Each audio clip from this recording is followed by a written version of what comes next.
Welcome to The Critic and... The Professor. I'm the music critic. I'm Doug Van Pelt. And that is Peter Emerson. He is the music professor. So-called professor. We're very excited to be back here. This is episode number 5.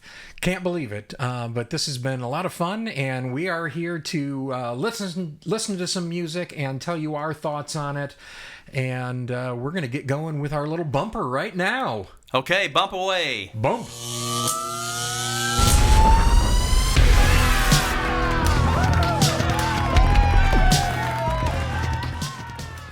We have bumped. We successfully bumped.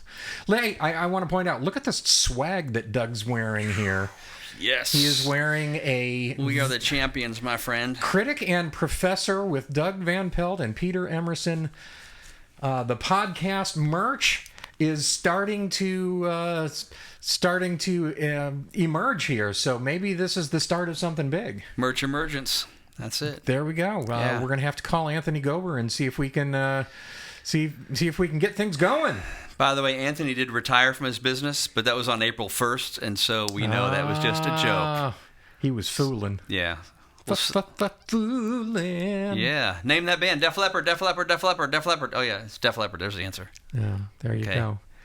All right. Well, we're going to start out with our regular segment here, which we call...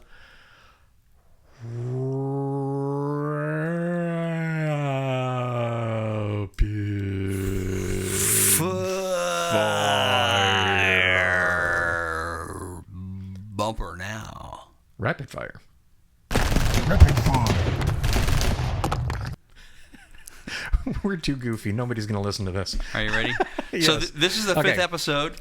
What we're going to do is we have a rapid fire section. Then we have a first reaction where I play him some music. This is the 5th episode. The first episode, we played Peter a song called Broken Chromosomes by Tourniquet. You should check that one out. Mm-hmm. The second episode, we played Evermore by Human Code. The third episode, we played Surrender by Stryper. The fourth episode, we played the song by Believer called Disarray. Dies Irae. Dies Irae. I don't know Latin. Dies Irae. I didn't take Latin in high school. Day of Wrath. Yeah. And then we go into kind of a Music 101 theory, composition, decomposition, dissection, analytical mode, maybe some storytelling. Yeah. That's kind of what we do here. And there's a recap of the previous 4 episodes. Exactly. You should check them out. Check them all out. Like and subscribe. Come back and like and subscribe before you finish this episode so that if you don't like it, you've already liked and subscribed and it's too late.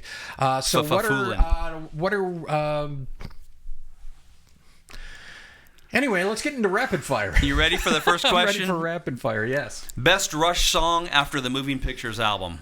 Oh, goodness. Where's My Thing? Okay. Do you know that one? I do not. That's on, I believe that's on Roll the Bones. I saw that tour. I bet they didn't play it live. Or maybe they did. If it's a great song. That's the instrumental. Okay. So, you know how they do an instrumental on almost every album? Like YYZ? Exactly. Yeah.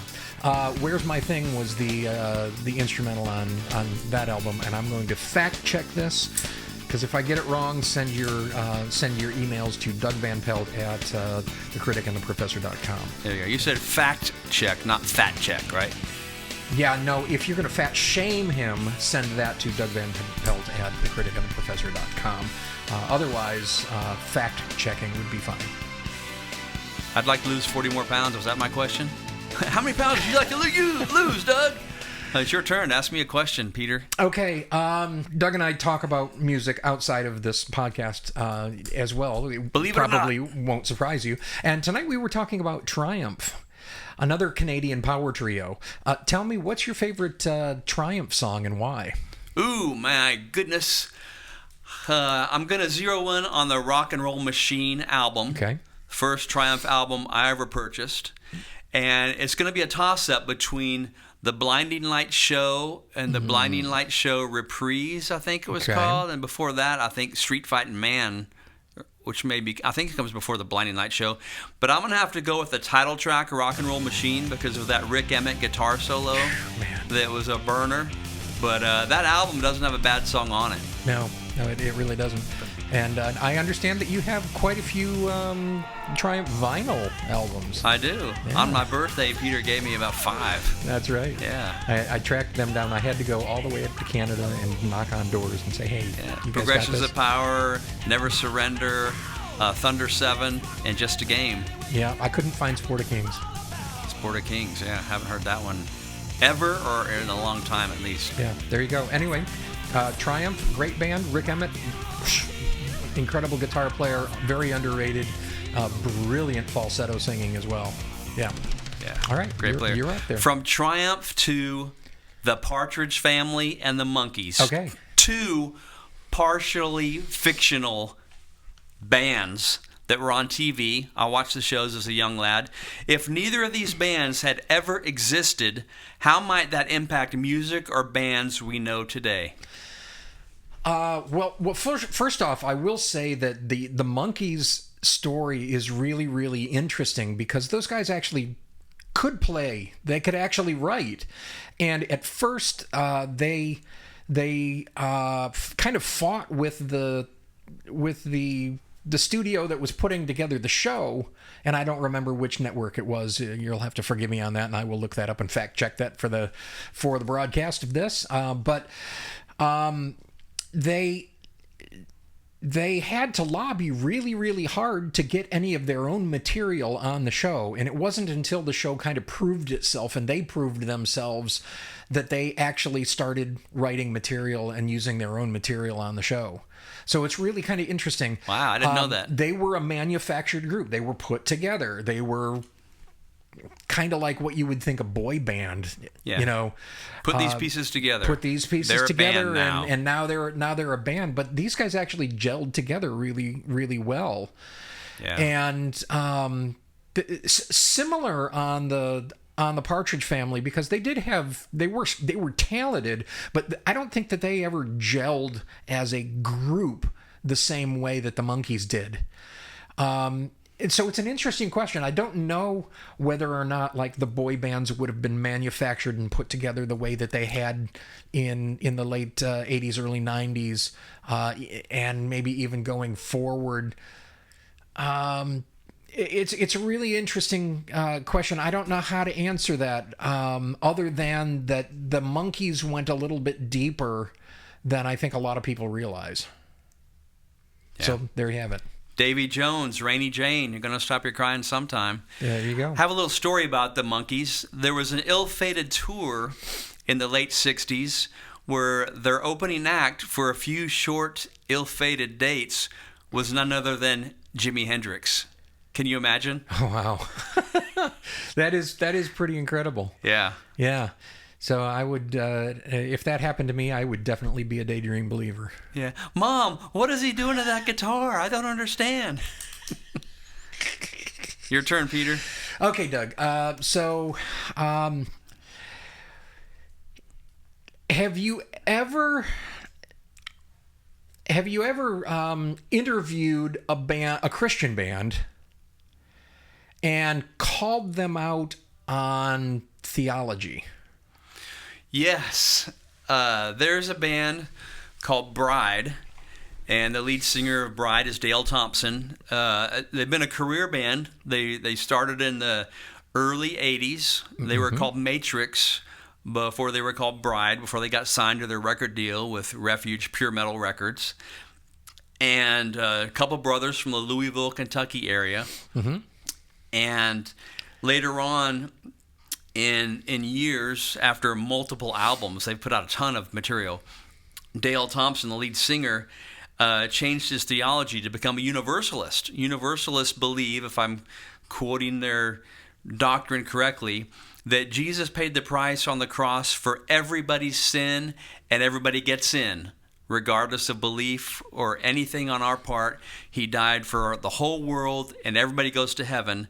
That's universalism in a nutshell. So he believes that, and I think that is a heresy. I think a lot of Bible Orthodox Bible teachers would classify universalism as a heresy. So in an interview, and this was an interview that I think was done via email, so it wasn't face to face. Yeah. He wasn't close enough to punch me in the nose after I asked this question, but I say, Fortunately. So Dale, what's it like to be a heretic? So, yeah, I asked him that question in an interview. I did.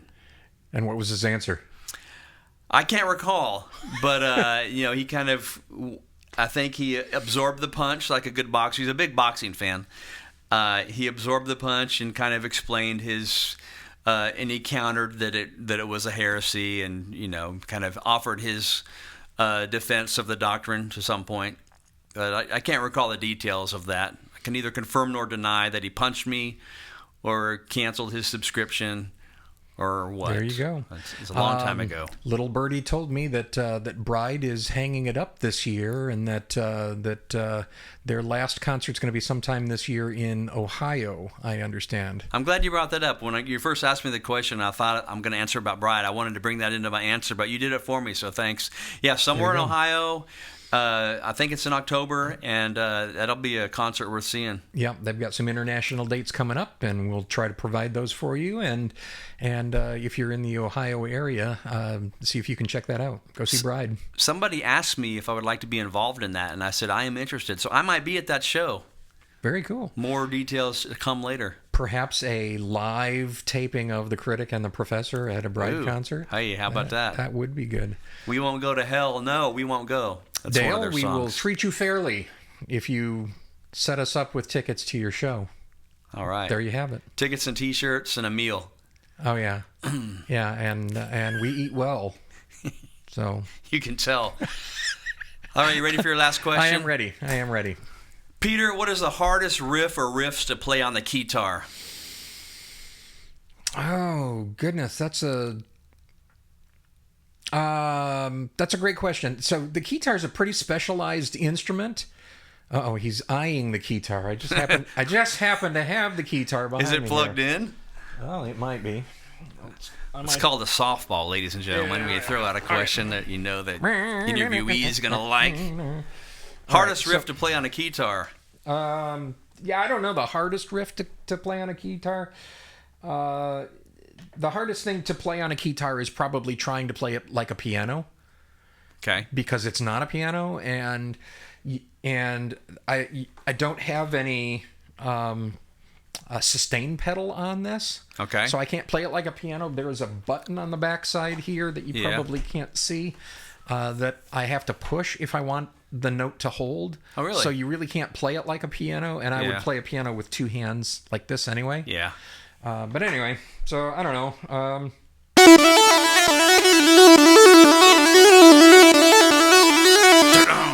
Yeah, I don't know. Something like that. That's not hard. Reminded me of the Spirit of Radio.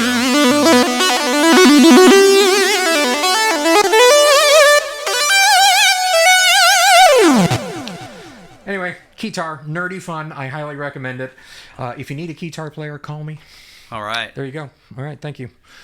Okay, one more question for you. Is that it? Or did, Oh yeah, I guess you get three them questions. all in? Do Yeah. I? Okay. Oh, come back here, guitar. Is it heavy? No, it's just awkward. Awkward but not heavy. Like me. It sounds like a good name for an album. Awkward but not heavy. That's right. That's right. Okay, so the Beatles or the Rolling Stones? I'll go for the Rolling Stones. I'm a metalhead. I'm a tough guy. I like a little bit of danger. I like a little bit of edge, a little bit of dirt, a little bit of rawness, a little bit of raunch. And the Beatles had a few bits and flavors of that. And I don't think music would be what it is today without the Beatles. They were like pioneers. And those harmonies and those songs were so good, such a rich catalog. You can't say the Beatles suck, because they do not. They're excellent. But you're asking me to choose between the Beatles and the Rolling Stones, and I like danger, I like edge, I like a little bit of what might happen here. And so the Rolling Stones were a little more rebellious, a little more dangerous than the Beatles. And the Rolling Stones have outlived the Beatles by multiple decades. The Beatles said all you need is love, and then they broke up. But the Rolling Stones still exist today. They do. Yeah. They do. Okay. So come back for another episode where I pick apart his opinion. And there you have it. Try it. That has been Rapid Fire. Rapid fire. Now we just sit here awkwardly. That's another bumper. Yeah. Bumper beginning and bumper ending. That's right. We bump in, bump out. All right. Yeah, because we can do that. Now it's time for first reaction. Ooh. Main feature. What am I going to play for Peter that he's never heard and get him to dissect it like a frog in biology class? That's right. So this is the part of the story, kids, where Doug plays a piece of music for me, and I don't know what this music is going to be, and the likelihood that I know this music is very, very low, incredibly low. And I've said this in other episodes, but my background is not in Christian metal, and it's not really even in metal itself. So I look forward to this, and just hope that I have something intelligent to be able to say about it once it happens. So, Doug, we'll take the system here and cue that up and go. And Why I'm pulling it up? Weren't you the keyboard player for Guns N' Roses on their debut album, Appetite for Destruction? No, you have me confused with someone that actually makes money with Look music. what I got queued up for Peter. Boys and girls, men and women. I can't see it. You ready? Bonus song.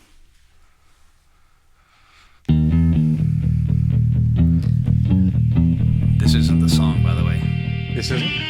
That is. This is the song. Okay. Okay.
Is that the end here?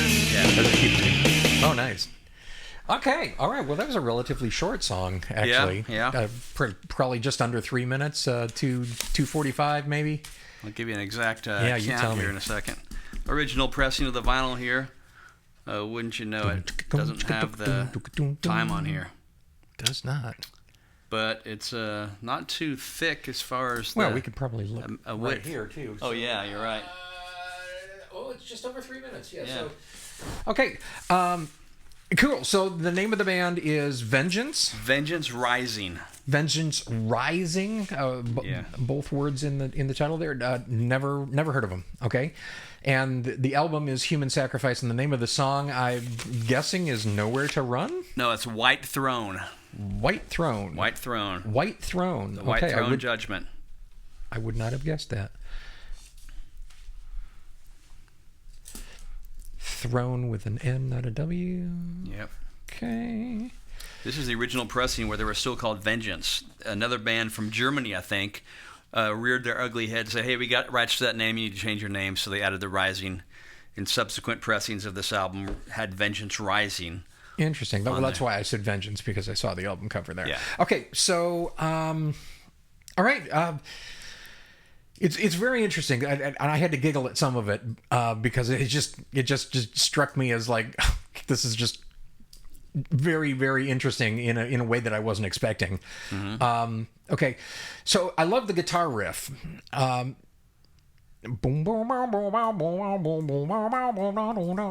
very cool. Okay. Yeah. That's an example of what we call an ostinato. Ostinato, ostinato, and it's a big Italian word in music theory that means repeated pattern. So not just like a riff that you would hear once or twice, but that was like over top of the entire opening sequence.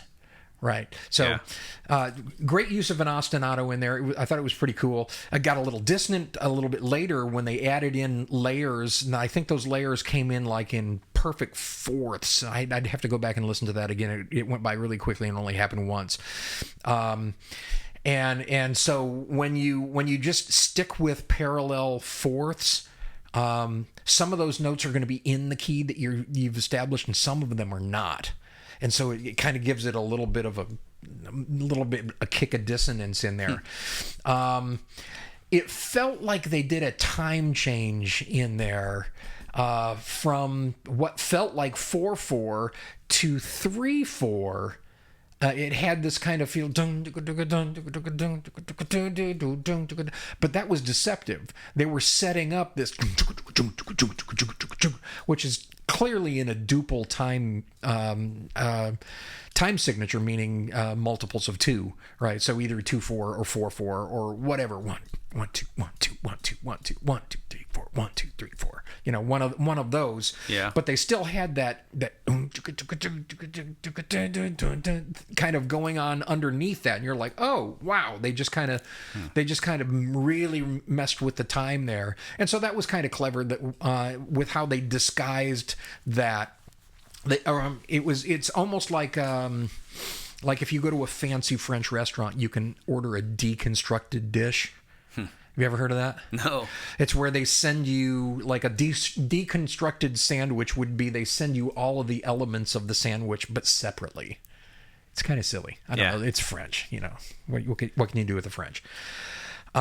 So this was almost kind of deconstructed because they gave you all of these different elements of what they were going to do at the same time separately, and then they layered them on like pancakes and syrup and butter and another pancake and so on and so forth to kind of give you that groove that they came up with there. I wasn't expecting the tone of voice. The tone of the singing. Yeah. That threw me, and that's what made me giggle a little bit. And I want to say that, gosh, it made me think of AC/DC a little bit. Yeah. Just a little bit. Uh-huh. But it sounded a little different. It was like AC/DC, but off. But not in a bad way, in its own way, just like AC/DC, but not. And and I wasn't prepared for that sound when the song started playing. Is that a consistent sound of that group? Yeah, that is Roger Martinez, their lead vocalist. Yeah. Roger Martinez. Okay. Cool. What time period are we talking here? 1987, I think, is when this came out. 87. It should always be on the year. Should always be on here. Maybe 88 is when this finally released. 1988. All right. Is when it released. Good year. I remember going to. I don't want to interrupt you, but I went to the CBA convention, Christian Booksellers Association, kind of like NRB, but this is for retailers. Right. Christian booksellers, like Christian bookstores, would come together, and the buyers from the bookstores from all over the world would descend to get volume discounts, to hear new albums. And the Star Song, which just picked up distribution for this label, had this album to play for you.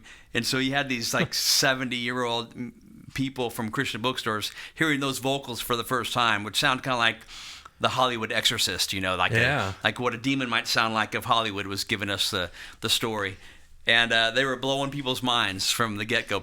Nobody expected that voice. Yeah. You're not alone there. Entertain us, Linda Blair. Yeah. Okay, cool. Yeah, I thought it had a lot of interesting things going on in it. And where would you put this on the spectrum of kind of importance in Christian metal in 1988 or in and around 1988? It's so amazing that you set me up with that question, not knowing that this album was voted by the Heaven's Metal magazine editorial staff of 12 plus members the #1 Christian heavy metal album of all time. All time. All time. So in 2010, when our 25th anniversary, we came up with a top 100 Christian metal albums of all time list. Yeah. And this was pretty much a unanimous choice as Wow. the #1 album in Christian metal. It was the Sanctuary Church. You're familiar with Pastor Bob. Yep. A church started as follow-up to disciple headbangers who were coming to Christ.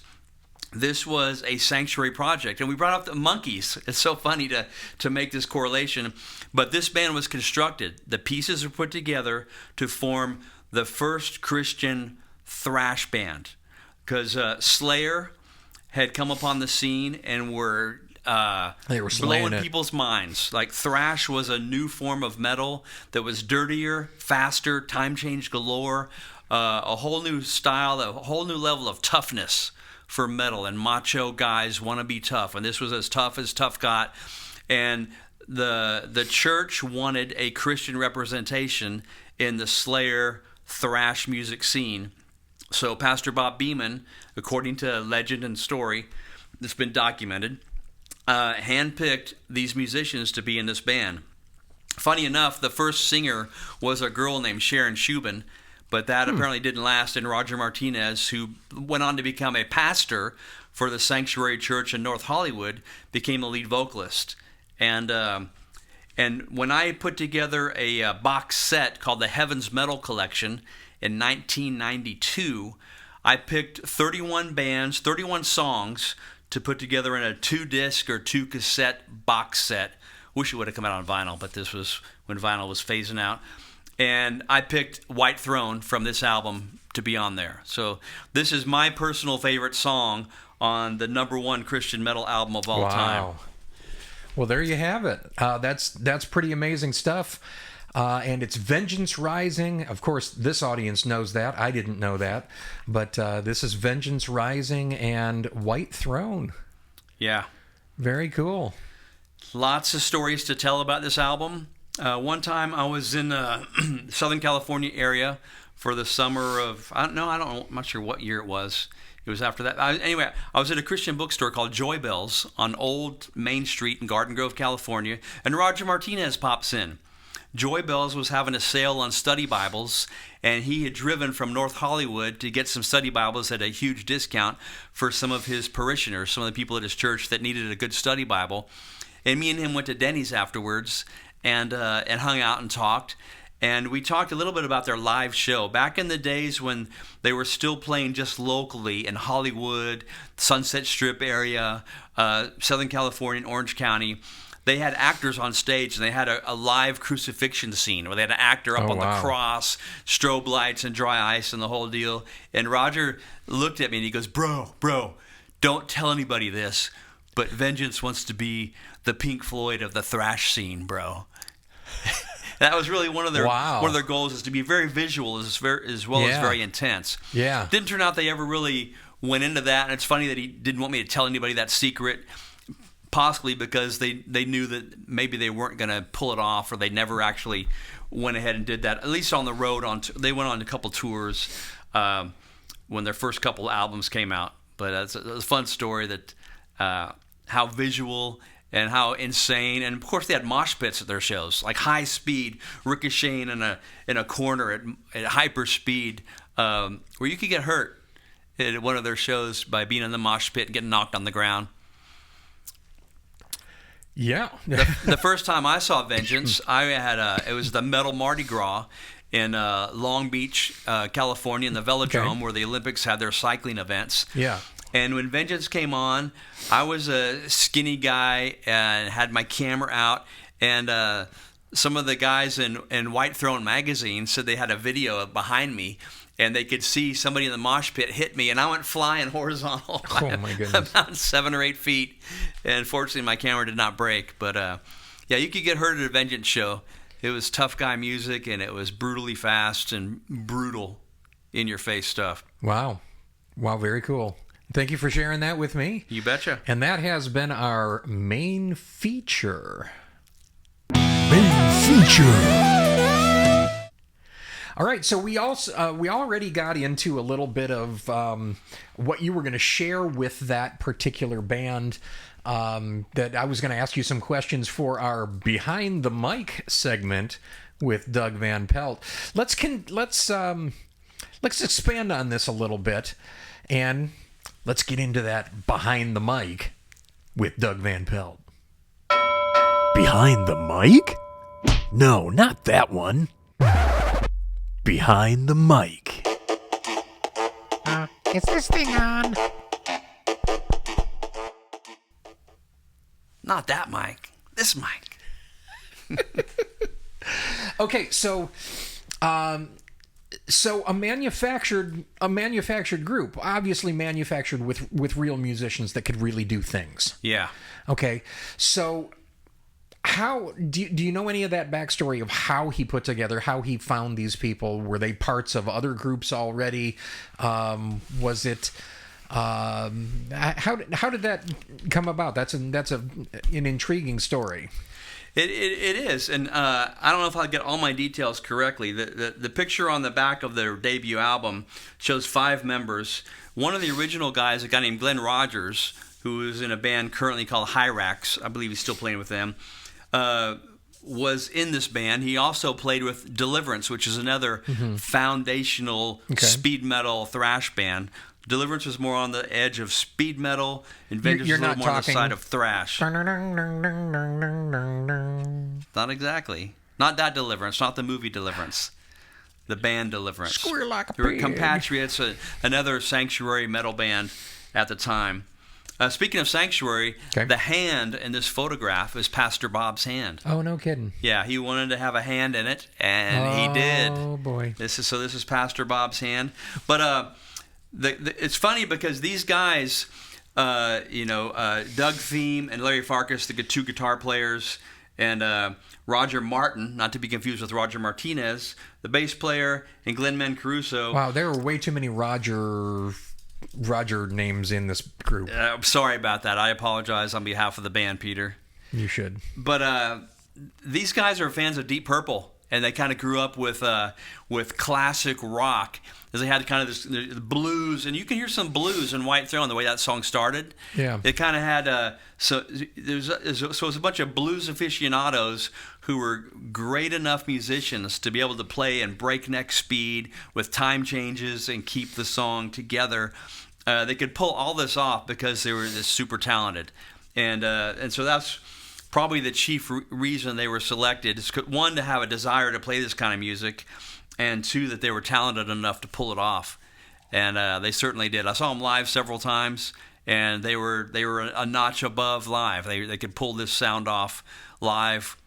Roger Martinez's voice, was kind of had some distortion to it, to say the least. Mm-hmm. And one time I remember talking to him. We would say that it had some junk. Yeah. You got some junk in that voice. In a positive sense. Yeah. I went to go see the band Giant in Nashville, and Roger Martinez and I went to the show together.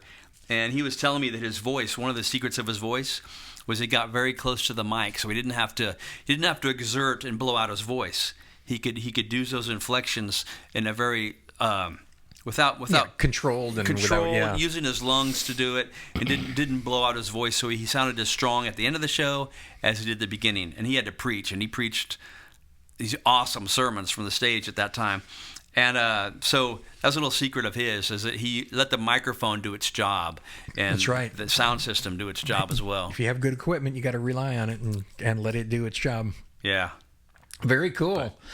Well, thank you for sharing that, Doug. That has been Behind the Mic with Doug Van Pelt. Is this thing on?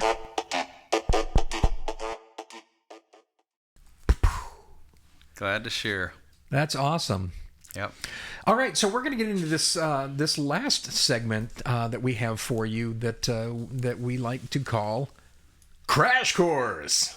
All right. Crash Course. From the professor, Peter Emerson. Okay, so Crash Course is a segment, and with apologies to George Ochoa for putting him to sleep a few episodes ago, but he came up with some clever ideas for us. So thank you, and apologies to George.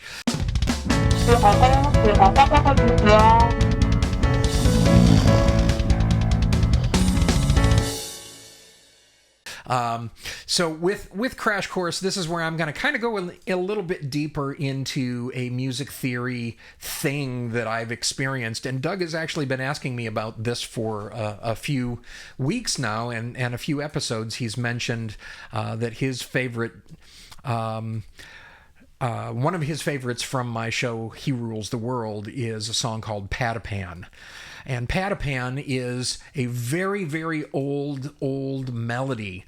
And what I did for this particular song in the show, this is an instrumental in a show that the rest of the pieces all have vocals in, and so this is the only instrumental in the show for He Rules the World, and I'm using it to depict the family's flight to Egypt to escape the slaughter of the innocents when Herod sends his goons in to kill all the firstborn children.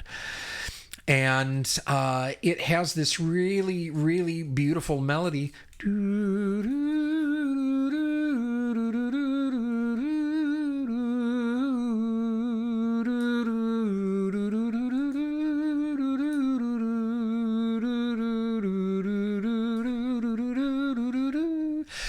Just beautiful melody that is centuries and centuries and centuries old. I'm gonna look it up, but I'll put it on the screen right here. This is how old it is. Ding! Magic. Isn't that great? But Patapan, that melody, what I decided to do with it is I treated the melody as an ostinato. So an ostinato, as I mentioned earlier, is a musical phrase that just repeats itself. It just keeps going on and on. Now, it's not as common that an ostinato be a melody.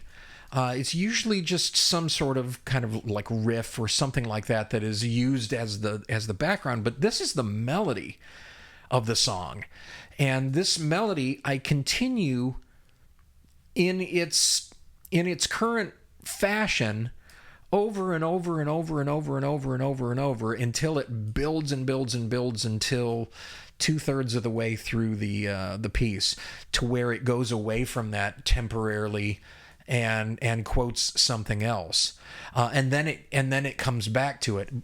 But I also constructed this in a way where there are two different ostinatos going. There's the melody ostinato, but then underneath that, there's this piano line.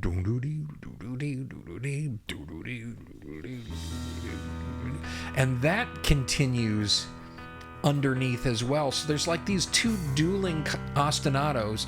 And then what you do with that, if you're trying to be clever, is that you take the harmony around that and you shift that around to different areas, and you just find how many different ways can this ostinato work harmonically by choosing these different chords to superimpose on top of it or around it or underneath it or beside it.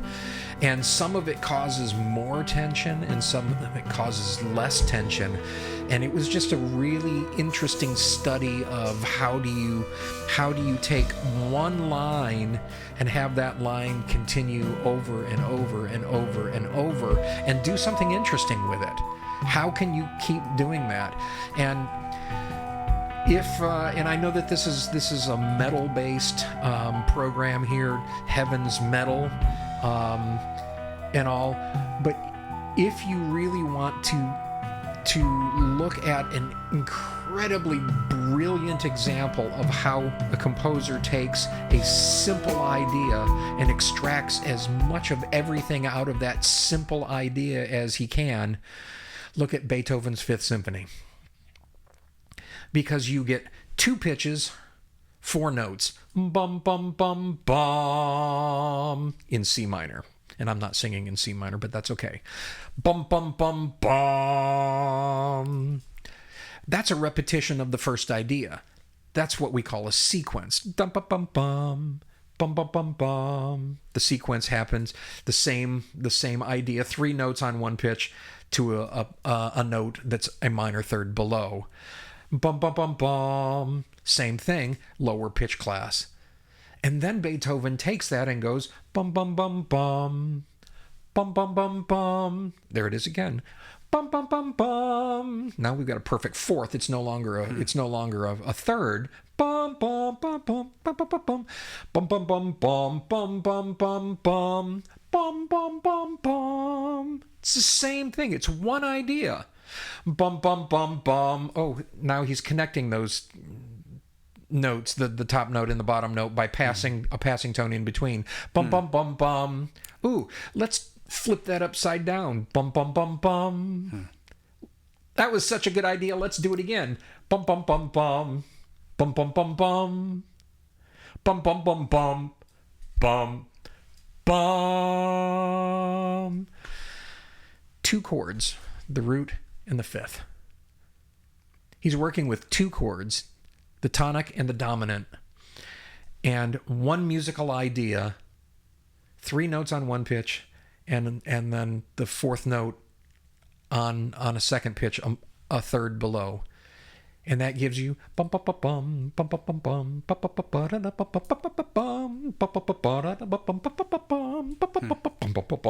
bum. Call and response, it's that one idea, and he takes that and moves that into an entire symphony. Brilliance. Absolute brilliance. Yeah. And you don't have to be a classical music fan to be able to take that idea and put that in any piece of music that you're writing. And that's what I try to do. Metal people can do the same. Mm-hmm. You can do the same with your riffs. I mean, that's just looking at something and extracting so much out of something as simple as two different pitches with four different entrances on them. That's it. Brilliant, brilliant, brilliant stuff. So takeaways here is an ostinato. And here's the ostinato. Here's a little bit of the ostinato from Patapan. Ta-da! Magic.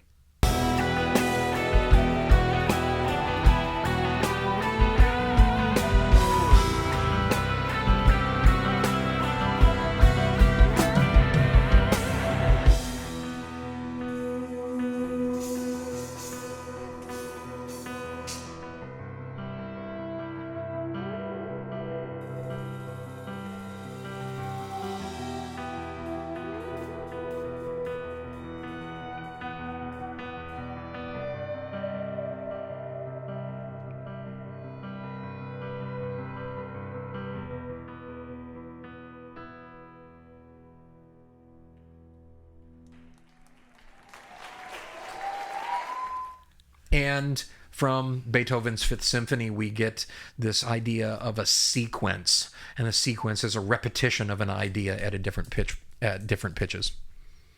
And there you go. And there's a little bit of Crash Course.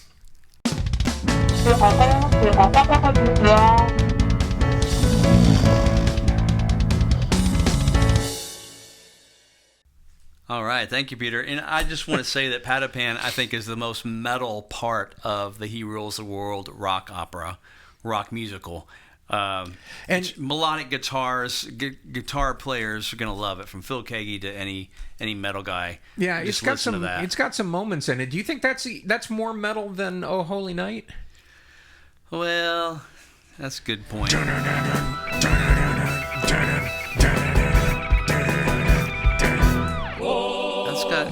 That's got the metal rhythms. And it's got the time changes and stuff in it as well.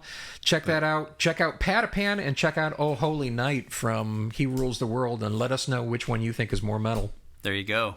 Chime in, baby. Do-do-do, my own horn.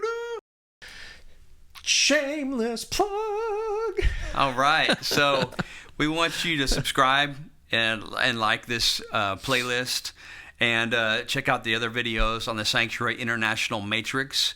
And be sure to check out heavensmetalmagazine.com for all Christian metal news all the time. There's the Heavens Metal streaming radio that you can hear music while you're reading about what bands are up to right now. And, of course, we have rexriffs.com.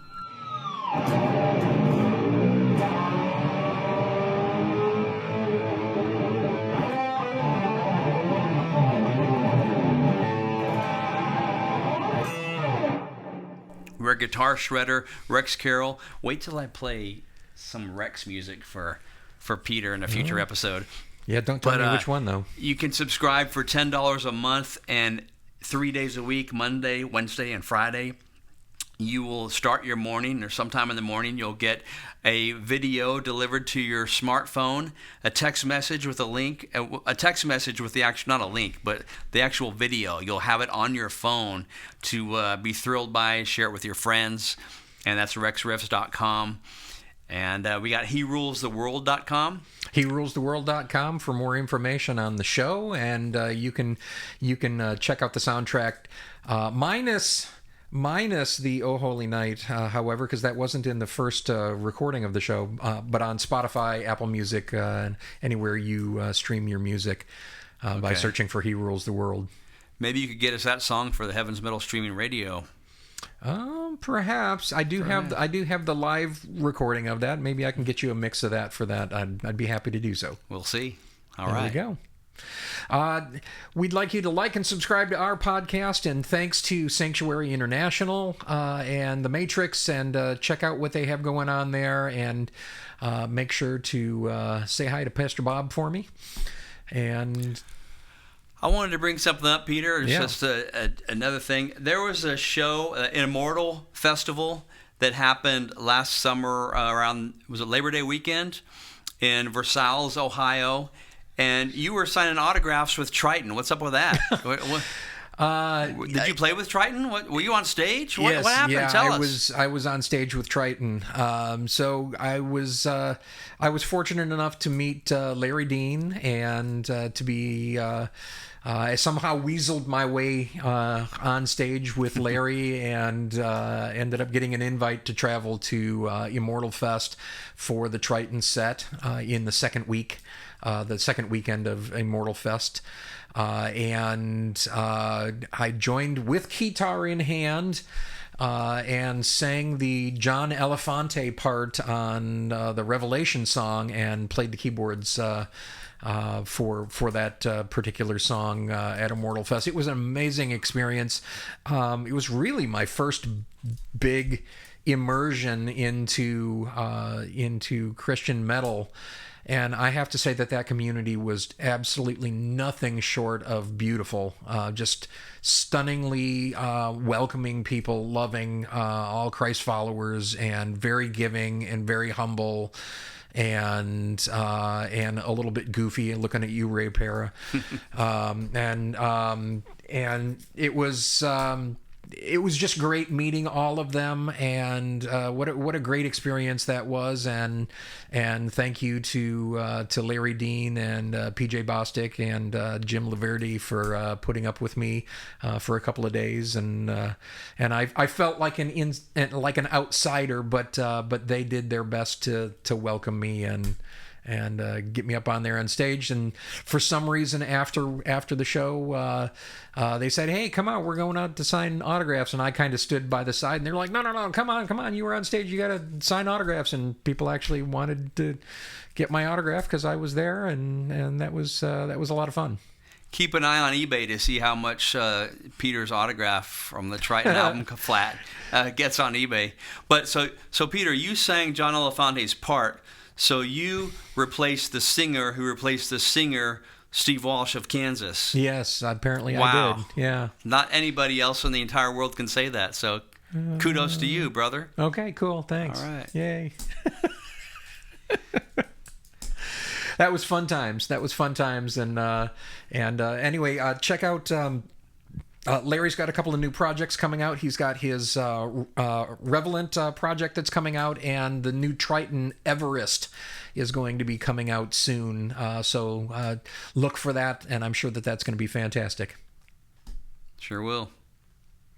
All right. See you later, everybody. We'll see you. Till next time, this has been Peter Emerson and Doug Van Pelt, and we are the Critic and the Professor.